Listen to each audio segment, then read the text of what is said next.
This channel does not promote any violent, harmful, or illegal activities. All content provided by this channel is meant for an educational purpose only. বাহ এবার হয়েছে স্বাদ হ্যাঁ অপূর্ব স্বাদ এমডিএচ এর চাঙ্কি চাট মশলা জীবনে আসল স্বাদ জাগলো আসল মশলা এসএস এমডিএচ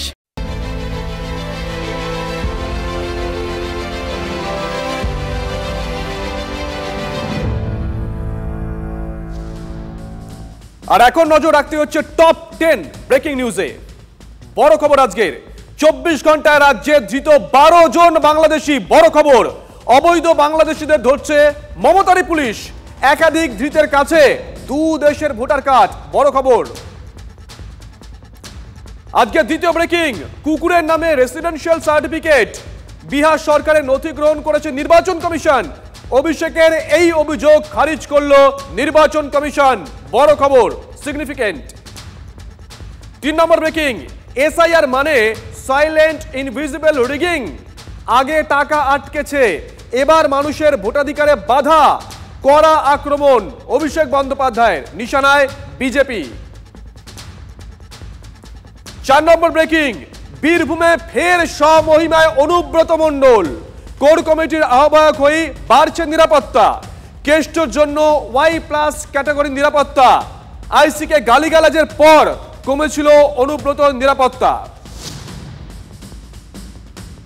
5 নম্বর ব্রেকিং, দিল্লি পুলিশের বিরুদ্ধে যুদ্ধ ঘোষণা তৃণমূলের। বড় খবর আজকের, প্রগতি ময়দান থানায় দিল্লি পুলিশের বিরুদ্ধে অভিযোগ দায়ের।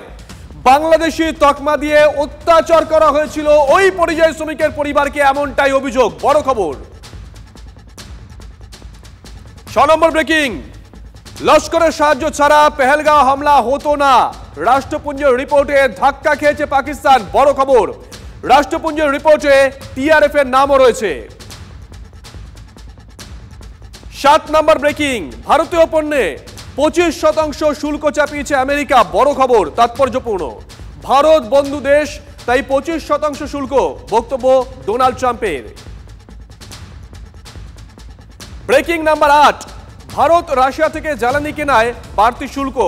জরিমানা হিসেবে বাড়তি শুল্ক আমেরিকার। ঠিক সময়ে ভারতও ব্যবস্থা নেবে, মন্তব্য করেছেন পীযূষ গোয়েল। 9 নম্বর ব্রেকিং, বড় খবর, কবি সুভাষ মেট্রো স্টেশনের সংস্কারে লাগতে পারে 10 মাস। বুঝতে পারছেন, সামনেই পুজো, বিপাকে পড়বেন দক্ষিণ শহরতলির যাত্রীরা।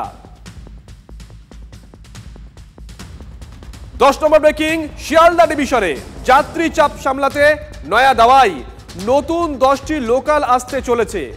লোকাল ট্রেনের সংখ্যা 1000 করার লক্ষ্য রেলের তরফ থেকে। রাশিয়া লাগোয়া প্রশান্ত মহাসাগরে ভয়াবহ ভূমিকম্প। সমুদ্রের অনেক গভীরে, মানে প্রশান্ত মহাসাগরের গর্ভগৃহে ভূমিকম্প। উপকূলে আছড়ে পড়ল সুনামি, প্রবল জলোচ্ছ্বাস। আর এক ঢেউ আছড়ে পড়েছে আমাদের এই বাংলায়। অবৈধ বাংলাদেশিদের সুনামি। সুনামি বলতে হয় তার কারণ দেখুন, ব্রেকিং নিউজ, 24 ঘন্টায় রাজ্যে গ্রেফতার 12 অবৈধ বাংলাদেশি।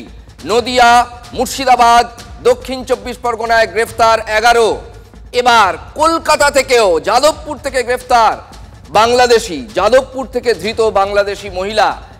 ধৃতের কাছ থেকে উদ্ধার করা হয়েছে আধার এবং ভোটার এবং রেশন কার্ড। বুঝতে পেরেছেন? এবার জাস্টিফাইড হলো তো কেন সুনামি বলছিলাম। রাশিয়ার ছবি দেখানোর পর, ওই ভূমিকম্প জলোচ্ছ্বাসের ছবি দেখানোর পর এই যে আমরা রিলেট করেছি, এটা কি যুক্তিযুক্ত নয়? আলবাত যুক্তিযুক্ত। এটাও তো অনুপ্রবেশের সুনামি। 24 ঘন্টায় বাংলায় গ্রেফতার 12 জন বাংলাদেশি। নদিয়া ও মুর্শিদাবাদে গ্রেফতার 10 বাংলাদেশি অনুপ্রবেশকারী। আর কলকাতায় ধৃত বাংলাদেশি মহিলা আবার অ্যাপ ক্যাবের ব্যবসা ফাঁদার চেষ্টা করছিলেন। ভাবুন কত শখ! একে তো সে এখানে অনুপ্রবেশকারী, অবৈধভাবে থাকছিল, নথি নানা রকম গন্ডগোল, তারপর অ্যাপ ক্যাবের ব্যবসা চালু করবে, মানে মামার বাড়ি পেয়ে গেছে। সবই ভুয়ো আধার কার্ড, এই সমস্ত কিছু বানিয়ে। ক্যানিং থেকে যে বাংলাদেশি গ্রেফতার হয়েছে তার কাছে রয়েছে ভারত, বাংলাদেশ দুই দেশেরই ভোটার কার্ড। 24 ঘন্টায় বাংলায় গ্রেপ্তার 12 বাংলাদেশি, কোনো না কোনো ভাবে তারা অবৈধ। ধৃতদের মধ্যে একজন গ্রেপ্তার ক্যানিং থেকে। ইটখোলা গ্রাম পঞ্চায়েতের মধুকালী ভান্ডারী পাড়ায় দীর্ঘ 15-16 বছর ধরে থাকছিলেন ধৃত। ধৃতের কাছ থেকে উদ্ধার 2 দেশের ভোটার কার্ড। ক্যানিং এর ভোটার কার্ডের নাম আকবর আলী মোল্লা, বাংলাদেশি ভোটার কার্ডে মোহাম্মদ আকবর আলী গাজী। এই ব্যক্তি আসলে বাংলাদেশের সাতক্ষীরার বাসিন্দা। বিহারে ভোটার তালিকার নিবিড় সংশোধন চলছে, এরপর বাংলায় আসছে SIR। তৃণমূল গেল রব তুলে বলছে অবৈধ বাংলাদেশি ধরার নামে বাংলার খাঁটি ভোটারদের বাদ দিতে চাইছে বিজেপি। দেশের পাসপোর্টের একটা র্যাঙ্ক থাকে, সেরকম পশ্চিমবঙ্গের ভোটার কার্ড আধার কার্ডের র্যাঙ্কটাকে এরা নামিয়ে দিয়েছে। তৃণমূল কংগ্রেস একদম নিচের দিকে নামিয়ে দিয়েছে। আধার কার্ড অ্যাকসেপ্ট করবেন না, আর আপনি এইসব সার্টিফিকেট, রেসিডেন্সিয়াল সার্টিফিকেট অ্যাকসেপ্ট করবেন, তাতে ফেক ভোটার তুলতে পারি। এটা কাকে সুযোগ করানোর জন্য করা হচ্ছে? স্বাভাবিক, আপনি যদি রোহিঙ্গাদেরকে ঢোকান, রোহিঙ্গাদেরকে যদি নাগরিকত্ব দেন, সবাই সন্দেহ করবে, এটাই তো স্বাভাবিক না? ইলেকশন কমিশনের যদি সত্যি মানসিকতা থাকে যে প্রকৃত ভারতবর্ষের একটা নাগরিকও যাতে বাদ না যায়, তাহলে ইলেকশন কমিশন কোনোদিন এইভাবে মানে হটকারিতা করে যে 2004-এর পরে নাম থাকলে মা বাবার সার্টিফিকেট, যেটা NRC বেসিক্যালি বলেছিল, এটা ঘুরপথে NRC করা। সুপ্রিম কোর্ট যখন বারবার নির্বাচন কমিশনকে আধার ও ভোটার কার্ডকে গ্রাহ্য করার পরামর্শ দিচ্ছে, কিছুতেই তা শুনছে না কমিশন। কমিশনের যুক্তি, এই দুটি নথি জাল করার প্রবণতা ধরা পড়েছে। কমিশনের যুক্তি যে একেবারে ফেলে দেওয়ার মতো নয়, হাতে নাতে তার প্রমাণ পাওয়া যাচ্ছে এই বাংলার মাটি থেকেই। বাংলায় নাম বাদ দিয়ে দেখুন। হ্যাঁ, মমতা ব্যানার্জি শুনে রাখুন, বিহারে যদি 52 লাখ হয়, তো এইখানে তো তার ডবল হবে, 1 কোটির বেশি হওয়া উচিত। 1,25,00,000 বলেছে। নাম কাটা যাবে কাদের? বাংলাদেশি মুসলমান অনুপ্রবেশকারী। 24 ঘন্টার মধ্যেই 12 জন বাংলাদেশি ধরা পড়েছে বাংলায়। ধৃতদের থেকে উদ্ধার হয়েছে জাল ভোটার ও আধার কার্ড। ভোটার তালিকায় তাহলে ধৃত বাংলাদেশিদের নামও রয়েছে, তাহলে ভোটার তালিকা সংশোধনী প্রক্রিয়ায় সেই নামগুলো বাদ দিতেই হবে। বঙ্গের শাসক দল যখন বলছে কারো নাম কাটতে দেওয়া হবে না, বিরোধী দলের কেউ কিছু বললে তখন বলবে ইলেকশন কমিশনকে কলুষিত করা হচ্ছে, ইলেকশন কমিশনের ভাবমূর্তি ক্ষুণ্ণ করা হচ্ছে। তো বিজেপির নেতারা বলছে বাংলা থেকে 2 কোটি লোকের নাম বাদ যাবে, ইলেকশন কমিশন তো কোনো প্রতিবাদ জানায়নি। এটাকে সবাই বলেছে অ্যাজাম্পশন, কেউ বলেনি যে বিজেপি আমরা লিখে দিচ্ছি 2 কোটি ভোটার বাদ যাবে। বিহারে যদি 60 লক্ষ নাম আসতে পারে, আমি বলেছি 1 কোটি, কেউ বলেছে 2 কোটি, কেউ বলেছে 1.5 কোটি। উনি শোনেন না তো, ওনাকে ওই সুমিত লিখে টেকে দেয়, ওগুলো দেখে উনি বলেন 2 লোকের নাম বাদ দিক না, 2 কোটি কি, 2 লোকের নাম বাদ দিক, ক্ষমতা থাকলে কত ধানে কত চাল বুঝিয়ে দেবো। বাংলায় অনেক চেষ্টা করেছি, বাংলার সাথে অন্য রাজ্যের এটাই পার্থক্য। এই সাহসটা হচ্ছে না যে স্পষ্ট করে বলার জন্য যে 2 জন রোহিঙ্গার নাম বাদ দিয়ে দেখুন।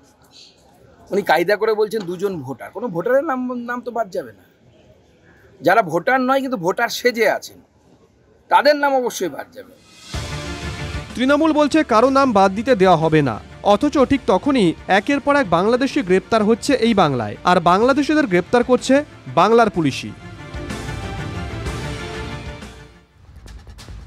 এটা একটা অদ্ভুত যুক্তি। তৃণমূল কংগ্রেস বলছে দেখুন, মমতা বন্দ্যোপাধ্যায়ের পুলিশ পাকড়াও করছে অবৈধ বাংলাদেশি, তাদের অনেকের কাছ থেকে আধার কার্ড, ভোটার কার্ড পাওয়া যাচ্ছে, 15 বছর ধরে আছে এমন লোকও ধরা পড়েছে। কিন্তু অদ্ভুত ধরনের যুক্তি। এবার তৃণমূলই বলছে যে না, একটা নামও বাদ দিতে দেব না। তাহলে আপনারা জেনারেলাইজ করছেন কেন? আপনারা বলুন কিছু নাম বাদ যাবে, কারণ এই নামগুলো বাদ যাওয়া তো ম্যান্ডেটরি। বাংলাদেশের লোক আমাদের ইলেকটোরাল রোলে আসবেন কি করে? এটা তো অবৈধ। ফলে এই যে একেবারে একটা নামও বাদ দিতে দেব না, কত ধানে কত চাল, এইটা কিন্তু জনতা খুব ভালো চোখে দেখবে না।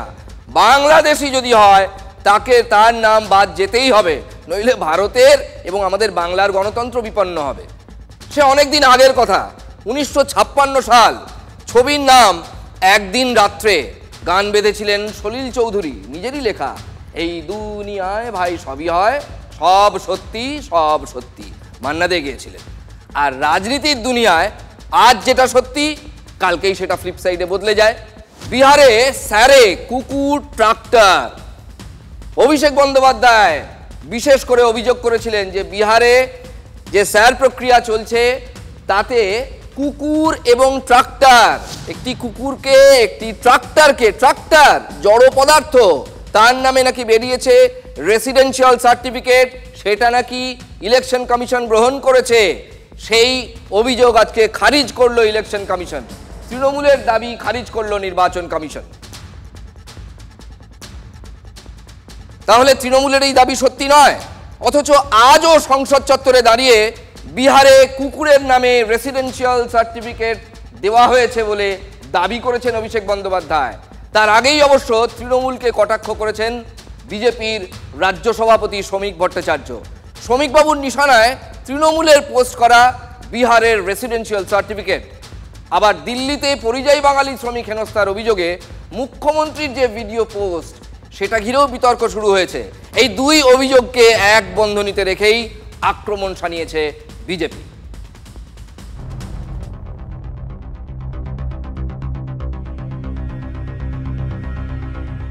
এই দেখো আমার ছেলে কি করেছে, মারে ধরে সব কিছু 1.5 বছর আছে। এই দেখো কপাল টপাল সব ফাটিয়ে দিয়েছে মারে পুলিশ বেলায়।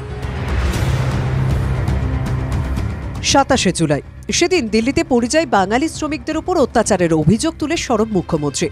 দিল্লি পুলিশের বিরুদ্ধেই অত্যাচারের অভিযোগ, ভিডিও পোস্ট করে অভিযোগ মুখ্যমন্ত্রী। তারপর সাংবাদিক বৈঠক করে বাঙালি পরিবারকে হেনস্থার অভিযোগ ওড়ালো দিল্লি পুলিশ। टेक्निकल और लोकल इंटेलिजेंस के आधार पर हमने जितनी भी इसमें सीसीटीवी ट्रेल्स थी और इसमें सीडीआर एनालिसिस के तहत हमने इसमें काफी एविडेंसेस गैदर किए और उन एविडेंस के आधार पर ये पता लगा कि ये सारी जो कहानी जो इस लेडी ने बताई वो बेबुनियाद है, इसमें कोई फैक्ट्स था ही नहीं। দিল্লি পুলিশের দাবি অভিযোগ ভিত্তিহীন। এই আবহেই আরেক পোস্টে সরগরম রাজনীতি। এক্স হ্যান্ডেল পোস্টে তৃণমূলের দাবি কুকুরের নামে ইস্যু করা হয়েছে রেসিডেন্সিয়াল সার্টিফিকেট। বিহারের একটি ঘটনা যেখানে সাধারণ মানুষের নাম বাদ দিয়ে কুকুরের নামে রেসিডেন্সিয়াল সার্টিফিকেট ইস্যু করে ভোটার আইডি কার্ড হচ্ছে। কার্ডে লেখা রয়েছে তার নাম হচ্ছে, তার পিতার নাম কি, কুত্তাবাবু। কুকুরের পর এবার ট্রাক্টরের নামে রেসিডেন্সিয়াল সার্টিফিকেট ইস্যুর অভিযোগ উঠছে। আবার এক্স হ্যান্ডেলে পোস্ট তৃণমূলের। তবে রাজনীতির উত্তাপ বাড়ার আগেই বাংলার শাসক দলের সেই দাবি খারিজ করে দিল জাতীয় নির্বাচন কমিশন। কমিশনের দাবি বিহারের কোনো ভোটার এই ধরনের তথ্য দেয়নি। আর কি তৃণমূলকে বিধে আসরে বিজেপি।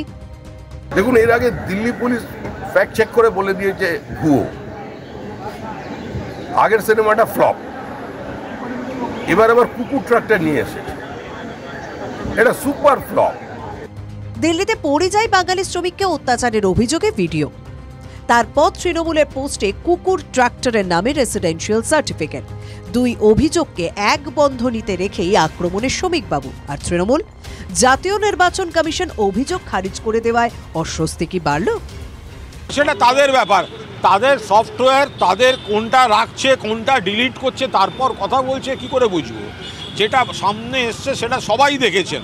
বারবার কাদের দিয়ে ডাইরেকশন দেওয়াচ্ছেন, কারা প্রডিউসার, কারা এসব ইনফরমেশন জোগাড় করে, এই নিয়ে মুখ্যমন্ত্রী আমার মনে হয় একটা টাস্ক ফোর্স গঠন করে তদন্ত করে আগে নিজের ঘরকে ঠিকঠাক সামলে নিন। যদি এটা সত্যি ভুল হতো তাহলে সঙ্গে সঙ্গে সেটা একটা কাউন্টার করতেন। ফলে সফটওয়্যার ইঞ্জিনিয়ার ডেকে আর কি হয়েছে সেগুলো তো আমরা জানি না। কুণাল বাবু ডিফেন্সিভ আর চালিয়ে খেললেন শ্রমিক ভট্টাচার্য। বাঙালি হিসেবে তো পশ্চিমবঙ্গের বাঙালিরা যেখানে যেখানে থাকেন তারা লজ্জিত হয়ে যাচ্ছে, হাসাহাসি হচ্ছে সমস্ত জিনিস। মুখ্যমন্ত্রী আমার মনে হয় অবিলম্বে একটা টাস্ক ফোর্স গঠন করুন, কারা তাকে এভাবে ডোবাবার চেষ্টা করছে। এটা আমার মনে হয় কোনো চক্রান্তই হবে, ভিতর থেকে হবে, অন্তর্ঘাত। শ্রমিকবাবুর মুখে তৃণমূলের অন্তর্ঘাতের তত্ত্ব, আর সংসদ চত্বরে দাঁড়িয়েই তৃণমূলের সেনাপতির মুখে কুকুরের রেসিডেন্সিয়াল সার্টিফিকেট। এই যে কুকুরের নাম উঠেছে, বাবার নাম লিখেছে কুত্তাবাবু, লেখা রয়েছে মায়ের নাম লিখেছে কুতিয়া দেবী।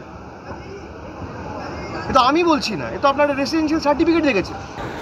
দেখুন, আমরা তো জানি পশ্চিমবঙ্গে কুকুরের ডায়ালিসিস হয়, আর কোথাও যদি কুকুরের নাম উঠে থাকে ভুলবশত, সেটাকে কারেকশন করা হবে। এই কুকুরটা কোত্থেকে এলো? বাংলাদেশ থেকে। এই শরণার্থী না অনুপ্রবেশকারী? ট্রাক্টরের নামে ভোটার আইডি কার্ড, মানুষের ভোটাধিকার কেড়ে নিয়ে স্পেশাল ইন্টেন্সিভ রিভিশন নামে এর অ্যাকচুয়াল অর্থ হচ্ছে সাইলেন্ট ইনভিজিবল রিগিং। যে রাজ্যে কুকুরের ডায়ালিসিস হয় আর যে রাজ্যে 36টা এমডি সিট কমে গেছে এসএসকে সহ বিভিন্ন সরকারি হসপিটাল, আজকে পোস্ট গ্রাজুয়েট এর ক্ষেত্রে 36 জন কম ডাক্তার তৈরি হবে।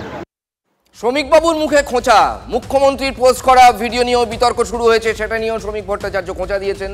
দিল্লিতে পরিযায়ী বাঙালি শ্রমিক পরিবারের হেনস্থার অভিযোগের ভিডিও, তাহলে এটা সত্যি নাকি সত্যি নয়? দিল্লির সেই শ্রমিক পরিবারকে বাংলায় ফিরিয়ে এনে সাংবাদিক বৈঠক করলো তৃণমূল, একেবারে পাশে বসিয়ে। অভিযোগকারী মালদার পরিবারকে ঠিক পাশে বসিয়ে হাই প্রোফাইল নেতারা কি বললেন শুনুন। ফিরাদ হাকিমের কাছে সকালে সামিরুল এবং মৌসুম তাদের দিল্লি থেকে নিয়ে প্রাণ বাঁচিয়ে পালিয়ে আসা বলতে যা বোঝায় তাই। কারণ প্রথমে তো অত্যাচার করেছে, তারপর যেই মমতা বন্দ্যোপাধ্যায় তার প্রতিবাদ করেছেন, সঙ্গে সঙ্গে হুমকি শুরু হয়ে গিয়েছে যে এগুলো তোমরা বাইরে বলবে না। ওরা তখন বলল যে বাংলাদেশি, আপনারা বাংলাদেশি। আমি বললাম আমরা বাংলাদেশি না। এই কথাটা বলার পর আমাকে 2টা থাপ্পড় মেরেছিল।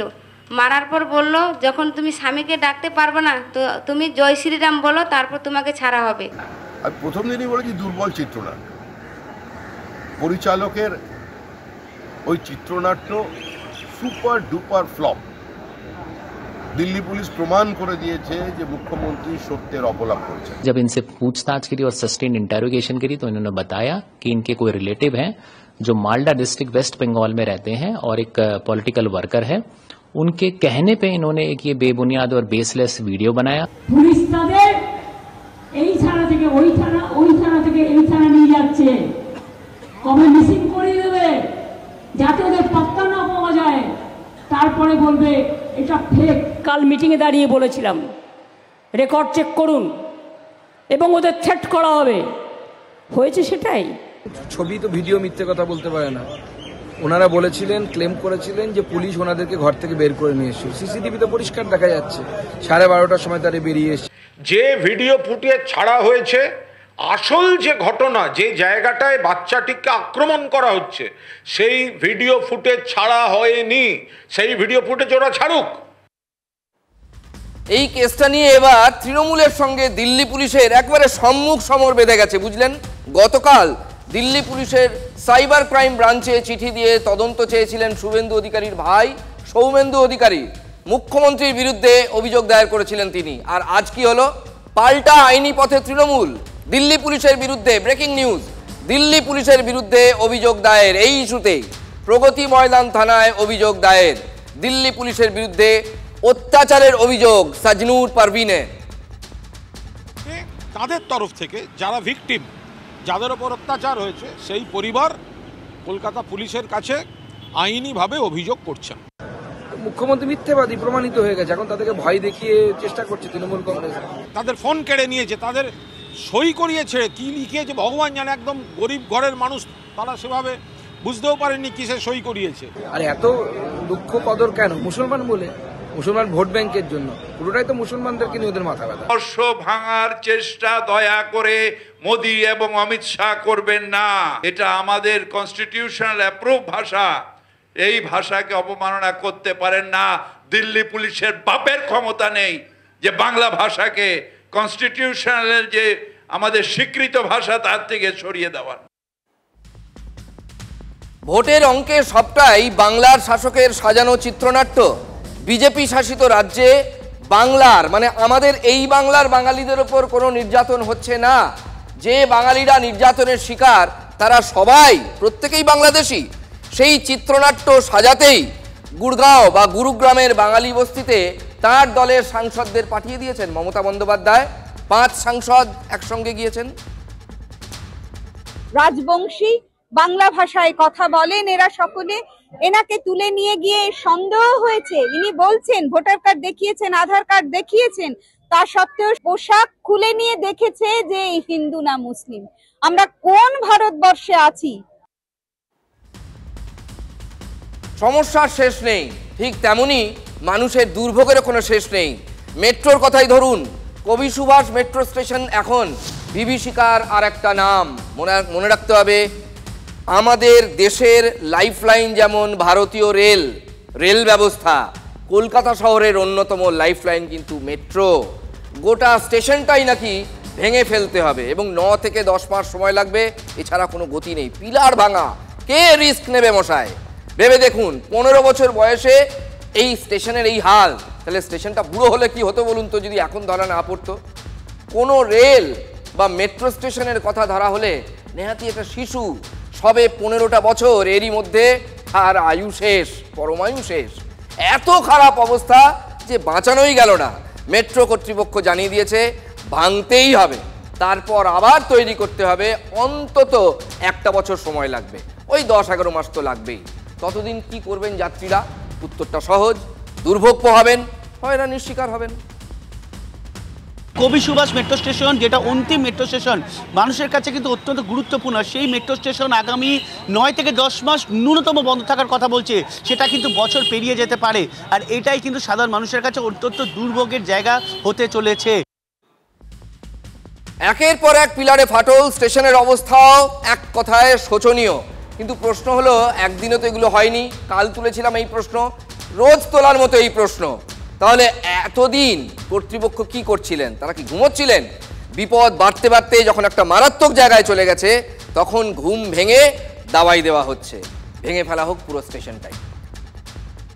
যেভাবে ফাটল ধরেছে বা যেভাবে প্ল্যাটফর্ম ফাটল ধরেছে, তা একদিন বা দুদিনে হয়নি বলেই মনে করছেন নির্মাণ বিশেষজ্ঞরা। তাদের দাবি, নজরদারি এবং রক্ষণাবেক্ষণের অভাবে এই ফাটল, এবং সেটা যে দীর্ঘদিন ধরেই ছিল সেটা নিঃসন্দেহে বলা চলে। দেখা যাচ্ছে যে এখানে ইতিমধ্যেই কবি সুভাষ স্টেশনের সাময়িকভাবে বন্ধ, শহীদ ক্ষুদিরাম স্টেশন থেকে মেট্রো পরিষেবা পাওয়া যাচ্ছে সহ একাধিক বক্তব্য দেওয়া রয়েছে যাত্রীদের উদ্দেশ্যে। তবে যেভাবে মেট্রো পরিষেবা কবি সুভাষ থেকে বন্ধ রইল, তাতে যাত্রীরা ভোগান্তিতে পড়ছেন। নিউ গড়িয়ায় আমার বাড়ি, আর এখান থেকে চাঁদনি যাই, ধর্মতলা যাই, যেখানেই যাই, হাওড়ায় আজকে যাবার আছে, ওই জন্য। এবারে ক্ষুদিরামটা যে কতটা দূরে, তো এখান থেকে মানে চেঞ্জ করে করে যেতে হবে, এই জন্য তো অসুবিধা। আমাদের যাওয়া আসা তো খুবই প্রবলেম হচ্ছে। ক্ষুদিরামে যেতে গেলে আমাদের অনেক ঘুরে ঘুরে যেতে হবে। এখান থেকে গড়িয়া স্টেশন থেকে আবার অটো করে ক্ষুদিরামে নামতে হবে, এবং অটোর বিভৎস লাইন, মানে অফিস যাওয়ার প্রচণ্ড অসুবিধা হচ্ছে। যদি কোনো অ্যানাউন্সমেন্ট থাকতো তাহলে হয়তো আমরা এই পথটা আসতাম না, দেরি হয়ে যাবে। আমাদের তো এখন অফিস টাইম, এসে হঠাৎ করে জানতে পারলাম যে এটা বন্ধ হয়ে গেছে। রুবির ওখান থেকে আসছি, কোনো রকম একটা আমাদের ওদিকে অ্যানাউন্সমেন্ট নেই যে মেট্রোর সঙ্গে মেট্রোর কোনো কানেকশনই নেই। আমাদের নেমে রোড হয়ে 30 টাকা 50 টাকা এরকম সব ভাড়া নিয়ে তাদের সেই টাকা ব্যয় করে আমাকে এখানে শহীদ ক্ষুদিরামে আসতে হচ্ছে। কেমন হুট করে এই রুটে প্রান্তিক স্টেশনটাই বদলে গেছে। কবি সুভাষ নয়, এখন শহীদ ক্ষুদিরাম শেষ কথা। কিন্তু বিষয়টা কি এতই সহজ? কবি সুভাষে মেট্রো লাগোয়া নিউ গড়িয়া স্টেশন রয়েছে, নামলেই পাওয়া যায় শিয়ালদা দক্ষিণ শাখার লোকাল ট্রেন, আশপাশে অটো রিক্সা সব কিছুই সহজে পাওয়া যায়। এত কিছু শহীদ ক্ষুদিরামে কোথায় পাওয়া যাবে? এছাড়া রুবি থেকে কবি সুভাষ এসে আর সরাসরি দক্ষিণেশ্বর বা হাওড়াও যাওয়া যাবে না, তার উপায় নেই। যাত্রীদের সাফ কথা, মেট্রো কর্তৃপক্ষ স্টেশন বন্ধ করে দিয়ে খালাস। মানুষজনের মানে নিত্যযাত্রী যারা, তাদের সমস্যার কথা মেট্রো ভাবছে না, নাকানি চোবানি খেতে হচ্ছে সবাইকে।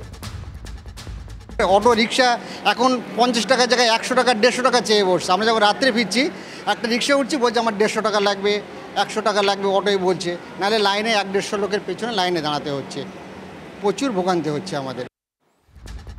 সোজা কথা, সমস্যার পাহাড় তৈরি হয়ে গেছে। যাত্রীদের অভিযোগ, সময় মতো যদি রক্ষণাবেক্ষণ হতো, ইন্সপেকশন হতো, তাহলে এই অবস্থা দেখতে হতো না। মেট্রো কর্তৃপক্ষের উদাসীনতা বিপর্যয় ডেকে এনেছে। ভুগছেন কারা? পাবলিক, এটাই বাস্তব। এদিকে বাংলার রাজনীতিতে এ নিয়ে যথারীতি আমরা ওরা চলছে পুরোদমে। মেট্রো রেলের বিষয় মানে কেন্দ্রের কোর্টে বল ফেলে দিয়েছে কারা? তৃণমূল কংগ্রেস অবশ্যই ফেলবে। ফলে বিজেপির সুর কিন্তু এখন বেশ নরম, আর তৃণমূল গরমাগরম আক্রমণ করতে ব্যস্ত। এর থেকে আরও যদি বড় কোনো ঘটনা না ঘটে, দুর্ভোগ না হয়, তার জন্য নিশ্চয়ই টেকনিক্যাল এক্সপার্টস, ইঞ্জিনিয়ার্সরা, তাদের কাছ থেকে নিশ্চয়ই মেট্রো পরামর্শ নিচ্ছে। কলকাতা মেট্রো নিয়ে অনেক প্রশ্ন আছে। আমরা দেখলাম হাওড়া শিয়ালদা এই মেট্রো নিয়ে কত বছর ধরে সমস্যা চলছে। এগুলি বিশেষজ্ঞ দিয়ে দেখানো উচিত। মাটি ঠিক টেস্ট হয়েছে কিনা, সেই মাটির উপযোগী কনস্ট্রাকশন হয়েছে কিনা, এগুলো ইঞ্জিনিয়ারদের ব্যাপার। সম্পূর্ণ রেলের বিষয়, রেলের মেনটেন্যান্স, পরিকাঠামো, এগুলো তো 12টা বাজিয়েছে রেল। শুধু তো এখানে নয়, সর্বত্র। এটা তারই একটা অঙ্গ, যেগুলো মমতা বন্দ্যোপাধ্যায়ের স্বপ্নের প্রজেক্ট ছিল একসময়, সেগুলোকে রেল পরিষেবা যথাযথ বরাদ্দ তত্ত্বাবধানের অভাবে এগুলোর 12টা বাজিয়েছে রেল। সিংহাসনে বসলো রাজা, বাজলো কাসর ঘণ্টা, ছটফটিয়ে উঠল কেঁপে মন্ত্রী বুড়োর মনটা। বললে রাজা, মন্ত্রী তোমার জামায় কেন গন্ধ? মন্ত্রী বলে, এসেন্স দিচ্ছি, গন্ধ তো নয় মন্দ। সুকুমার রায়ের গন্ধ বিচার ছড়ায়, তারপর কি কাণ্ড হয়েছিল সেটা আপনাদের অনেকেরই জানা। কিন্তু গন্ধের গুঁতোয় গত রাতে ময়নাগুড়ি হাসপাতালে কি হয়েছিল জানেন? দেখুন। মঙ্গলবার মধ্যরাতে আজব কাণ্ড ময়নাগুড়ি হাসপাতালে। রোগীরা সব বাইরে, কারো স্যালাইন চলছে, সেই অবস্থাতেই হাসপাতালের বাইরে ওয়ার্ড পুরো ফাঁকা। কেউ কেউ তো ছুটি নিয়ে বাড়ি চলে গেলেন। আত্মীয় পরিজন রাস্তা অবরোধের চেষ্টা করেন। আপনি কি হাসপাতালে ভর্তি ছিলেন? আমি ভর্তি আছি। ভর্তি মানে আমাকে 9টা সাড়ে 9টাতে দেখতে বলছে। তাহলে আপনি এখন বাইরে কেন? বাইরে ওই যে গন্ধে থাকা যাচ্ছে না, পেটের ব্যথা, থাকতে পারতেছি না, গন্ধে থাকতে পারছি না, উঠে চলে আসলাম। ওয়ার্ডে গন্ধ কিসের? অনিল হাজরা নামে বছর 65-র এক ব্যক্তি ময়নাগুড়ি নতুন বাজারে পড়েছিলেন। স্থানীয়রা যোগাযোগ করে ময়নাগুড়ি হাসপাতালে নিয়ে আসেন। তাকে পাঠানো হয় জলপাইগুড়ি মেডিকেলে, সেখান থেকে উত্তরবঙ্গ মেডিকেলে। কিন্তু নিয়ে যাওয়ার মতো কেউ না থাকায় তাকে ফিরিয়ে আনা হয় ময়নাগুড়ি হাসপাতালে, রাখা হয় মেল ওয়ার্ডে। তার পায়ের ক্ষতে সংক্রমণ থেকে তীব্র দুর্গন্ধ ছড়াচ্ছিল, তাই ওয়ার্ড খালি করে অন্য রোগীরা বেরিয়ে যেতে বাধ্য হন। আমরা চাচ্ছি উনাকে কোথাও, উনাকে এদিকে কোনো ঘরে শিফট করুক না, উনিও তো একটা মানুষ। আইনারা বলতেছে যে এখানে থাকবে। হাসপাতালে আসে পুলিশ। রোগীরা যা বলছিলেন পুলিশও তাই বলল। তারপর শুনল হাসপাতাল কর্তৃপক্ষ। ওই রোগীকে অন্য জায়গায় সরানোর পর বাকি রোগীরা ওয়ার্ডে ফেরেন।